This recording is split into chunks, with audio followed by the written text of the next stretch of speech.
logikanya tuh begini Bang, kita kan bekerja, ibarat kita bekerja di ladang Tuhan, artinya di gereja. Kok ladang Ya Tuhan? tidak Tuhan yang sama. mana dulu? Ya maksudnya dalam konteks Kristen itu ladang Tuhan ya gereja. Perpuluhan itu.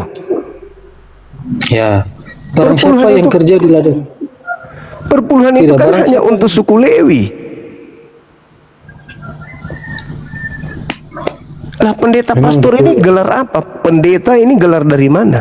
Pastor ini gelar siapa yang kasih?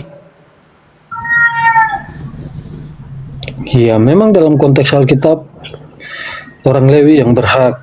Ya, terus kenapa pendeta orang orang Jawa, orang Bugis, orang Makassar jadi pendeta justru dipungut ke dia?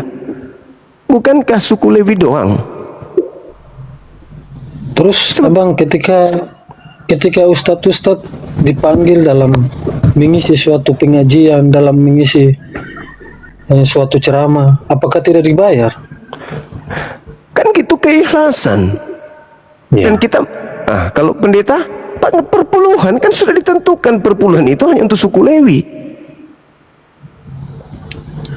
Iya, walaupun perpuluhan tapi kan itu tidak dicantumkan, artinya tidak ditargetkan dalam sekelasnya. Hari ini apapun yang gereja dapat sesuai dengan, tidak ada target yang harus dikasih dalam tiap bulan sekian, tiap tahun sekian. Kata siapa bang? Itu perpuluhan itu udah ditarget itu.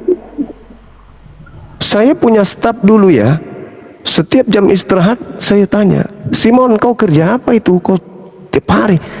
Anu sensei, saya perpuluhannya jemaat kebetulan saya dipercayakan. Ini masih kurang, ini masih kurang. Saya stres juga pikir. Banyak kali ceritanya. Kalau saya lagi temukan beliau lagi kerja di kantor. Iya, memang persepuluh itu kan hasil dari hari ini berkat yang kita dapat 10% dari itu. Tapi itu prosesnya tidak langsung 10% itu lari ke para pendeta. Dibagi dalam tiap-tiap pos, pembangunan gereja, ini dan sisanya ke pendeta. Seperti itu, Bang. Tidak 10% langsung lari semua ke pendeta. Apakah setiap bulan membangun gereja? Tidak kan? Kami dalam Apakah setiap bulan bayar perpuluhan? Tiap bulan kan? iya. Nah, itu dia makanya. Tapi bukan itu yang ingin saya katakan di sini, bukan itu. Ada yang kemudian ingin mendapatkan keuntungan dengan menjual Yesus. Itu intinya itu di situ. Tapi Yesus yang diajarkan untuk disembah di gereja bukan anak Maria. Tapi yang datang kepada Paulus, akulah Yesus yang kau aniaya. Siapa yang bisa membuktikan kalau itu Yesus anak Maria? Paulus sendiri mengatakan, yang datang kepadaku bukan manusia kok. Yang datang kepadanya bukan manusia. Galatia 1 nomor 1, Galatia 1 11 12. Tapi yang duduk di sebelah kanan Tuhan di atas langit itu anak manusia. Berarti yang datang kepadanya bukan manusia. Coba Anda baca Galatia 1 tuh.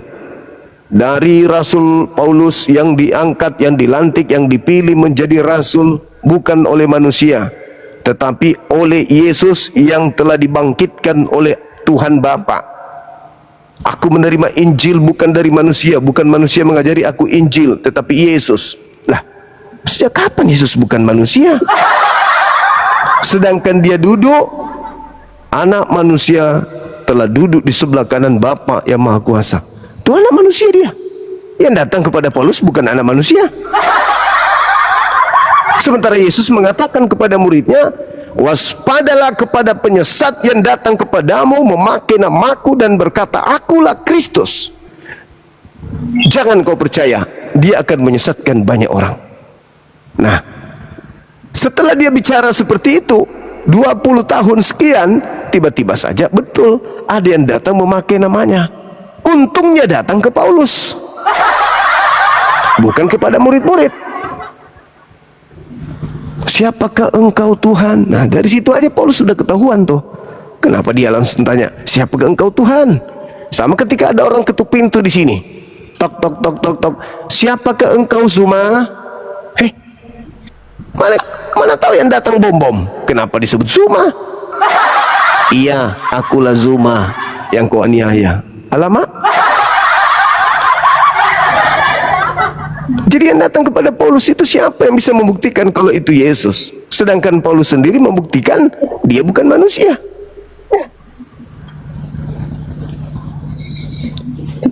Oke, iya bang, begini. Hari ini saya naik di rumah abang karena saya merasa dengan tema abang yang begitu seakan-akan ini tema yang ingin menjelekkan tapi juga menjatuhkan kita punya iman dalam Kristen. Menurut saya ini sudah kelewatan bang. Ini bertanya, karena Iya, memang saya betul. tanya dulu sama abang. Menurut Yesus nih, ada nggak Yesus palsu? Nggak ada. Ah, ini Matius 24 nomor 4 nomor 3, waspadalah kepada penyesat yang datang kepadamu memakai namaku. Ada penyesat yang datang memakai nama Yesus. Siapa namaku? Yesus. Nah, berarti penyesat. Memang ada penyesat, tapi yang penyesat yang abang maksud bukan yang Yesus Kristus, bukan. Memang bukan Yesus Kristus, tapi Yesus palsu. Iya betul. Nah, makanya kita bahas apakah yang di gereja itu Yesus asli? Sejak Asli kapan yang Yesus? dia- Sejak kapan Yesus Kalau- mengumpulkan pemakan babi? Sejak kapan? Sejak kapan Yesus duduk bersama mereka orang-orang yang tidak bersunat? Sejak kapan Yesus masuk ke gereja? Sejak kapan? Yang asli ya? Sejak kapan bang? Sejak kapan Yesus mengumpulkan orang-orang untuk menyembah dirinya, memuji dirinya sebagai manusia yang inkarnasi menjadi Tuhan yang inkarnasi jadi manusia? Sejak kapan? Di mana Yesus pernah mengajarkan ibadah minggu? Makan babi, makan anjing, makan kucing, makan tikus. Di mana Yesus mengajarkan itu? Ada. Ya nggak pernah. Berarti Yesus yang kalian pakai setiap kalian menyatakan iman itu bukan anak Maria dong. Tapi karena dia tidak ada kemudian pengajaran secara nyata, dia nggak pernah, Anda tidak pernah melihatnya menghancurkan gunung, keluar api dari mulutnya, keluar angin dari telinganya.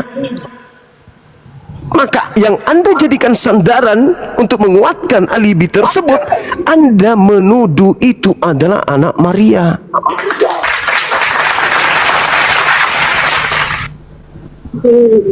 Kan Yesus yang mengatakan, waspadalah kepada penyesat yang datang kepadamu memakai namaku dan berkata akulah Kristus. Malah Yesus tekankan lagi di 24-nya tuh. Apa kata Yesus? Sebab Kristus palsu. Wah, banyak kali Yesus palsu. Akan datang, memakai, akan datang. Dengan cara apa dia datang? Supaya dipercaya bahwa dia adalah Yesus. Dia bermukjizat. Dia kemudian memiliki kekuatan-kekuatan. Dia memberikan tanda-tanda dahsyat. Untuk apa? Sekiranya mungkin menyesatkan orang-orang pilihan. Lawang kalau orang pilihan aja bisa disesatkan sama Yesus palsu, apalagi jemaat biasa. Itu fakta bang. Kalau Anda nggak percaya Bible itu ribet itu. Kalau Anda nggak percaya nasihat Yesus itu ribet. Tapi kalau Anda percaya kepada nasihat Yesus, Anda percaya kepada Yesus, percayalah bahwa ada Yesus palsu, ada Kristus palsu. Nah, untuk kemudian mendeteksi Yesus palsu ini, pernah nggak Yesus ingin menyaingi Tuhan, langit dan bumi? Dengan cara dia dituhankan juga, dengan cara dia disehakikatkan dengan pencipta itu, pernah nggak? Nggak pernah. Sedangkan Yesus, jangankan kepada orang-orang Bani Israel, kepada iblis aja Yesus suruh, hanya kepada Tuhanmu saja engkau berbakti. Tuh, iblis saja disuruh sama Yesus untuk berbakti kepada yang di langit. Loh, kok pula dia menyuruh orang berbakti kepada dirinya?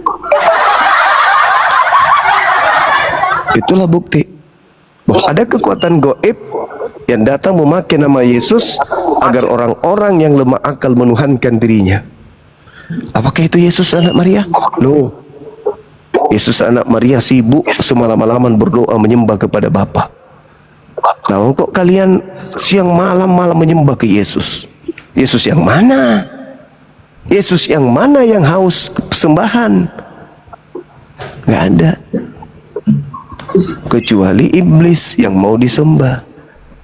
Kata iblis ketika datang ke Yesus di Matius 4, Yesus, jika engkau menyembah aku, segala kuasa dan kerajaan bumi akan kuberikan kepadamu. Sebab aku berkuasa memberikan kepada siapapun yang aku kehendaki. Jadi penguasa dunia itu iblis. Tapi iblis kan akui bahwa Yesus adalah anak Allah. Ya, anak-anak Tuhan itu bagi Bani Israel adalah hamba Tuhan yang intim kepada Tuhan. Jadi Yesus anak Tuhan artinya dia bukan Tuhan, tetapi manusia yang intim, yang dekat, yang taat, yang tunduk, yang akrab, yang senantiasa kemudian memuji Tuhannya setiap saat. Itu disebut anak-anak Tuhan. Yesus anak Tuhan. Malaikat juga disebut anak Tuhan. Bukan cuma Yesus yang anak Tuhan, bukan. Tapi semua yang intim kepada Tuhannya Bani Israel itu disebut anak Tuhan. Bagaimana Israel, Yakub disebut sebagai anak sulung. Anak sulung Tuhan. Apakah dia juga Tuhan? Nah, itu. Jadi kesalahan kalian, anak Tuhan menjadi Tuhan karena siapa?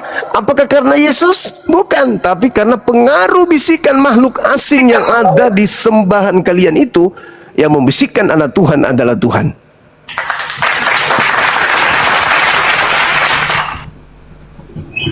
Iya Bang, izin selamat malam. Oke, makasih Bang sudah diskusi dengan baik. Terima kasih. Sama-sama.